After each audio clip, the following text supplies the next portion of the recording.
Sveiki, draugai, kas mane girdit. Šiandien noriu, kad mes užduotumėm savo vidui tokį klausimą. Kas mus šiandien veda? Tradicijos, vietinė kultūra, papročiai, žmonių balsai ar Evangelija? Kas mus veda? Tradicijos, vietinė kultūra, vietiniai papročiai, ar Evangelija, ar Dievo žodis?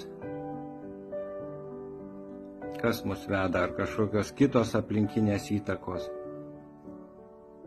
Kuo mes tikim? Dievu ar žmonėmis? Iš ko mes imame energiją? Nes žodis tai yra energija. Ir kokius žodžius mes gaunam, kokius mes pasigaunam, kokius mes priimam. Žmonijos kultūra kasdien vis maitina savo tikėjimu.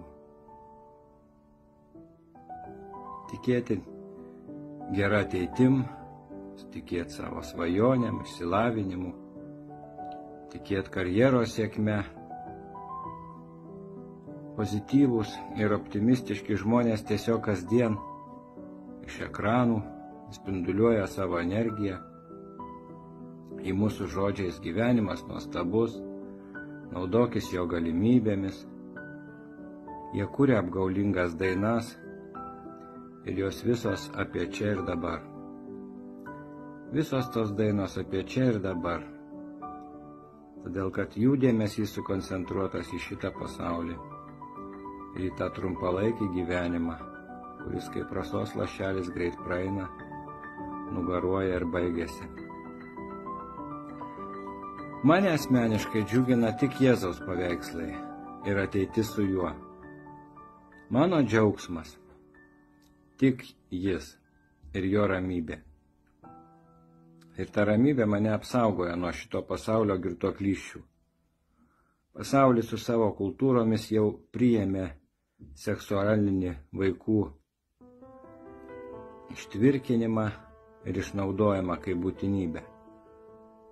Pasaulis jau priminėja šitokius dalykus ir jiems tai normalu. Jiegi visi baigia mokslus ir štai jie kuria savo gerovę, o jų gerovė nuodėmėse. A kokius mokslus einame mes ir kokią gerovę pažadėta mums, jei būsime tiesoje, kurią paskelbė Viešpats? Ar mes žinome jo pažadus, ar mes esame jo mokiniai? Pasigilinkim šiandien, skirkim tam laiko. Ar mes kuriam savo gerovę savo rankomis, ar veržiamėms į gerovę sukurtą jo rankomis? Viešpaties rankomis yra sukurta gerovė. Tai kur mes veržiamėms?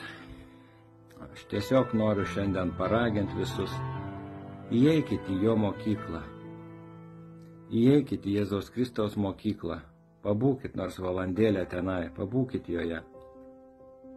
Tegu visus jūs palaimins jo žodis. Pirmas laiškas Timotiejui, apaštalas Paulius patarė užsiimti skaitymu, savęs tyrimu, savęs lavinimu, mokintis ir pamokyti kitus. Užbaigia tokiais žodžiais: taip išgelbėsi save ir savo klausytojus.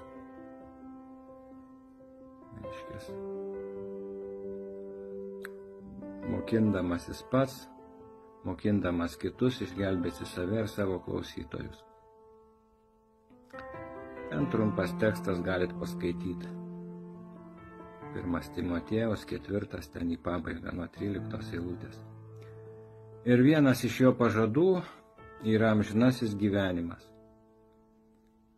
Tai tik vieną pažadą šiandien aš noriu įrašyti jūsų širdis. Kad vienas iš jo garantuotų pažadų, o jis nemelagis, yra amžinasis gyvenimas. Ta galit susirasti 1 Jono laiške, 2 skyrelis 25 eilutė. Tai kas girdėjot, būkit palaiminti ir Noriu, kad padarytų mano žodis taip pat įtaką jūsų širdyse. Jėzaus Kristaus vardu būkit palaiminti. Sudie.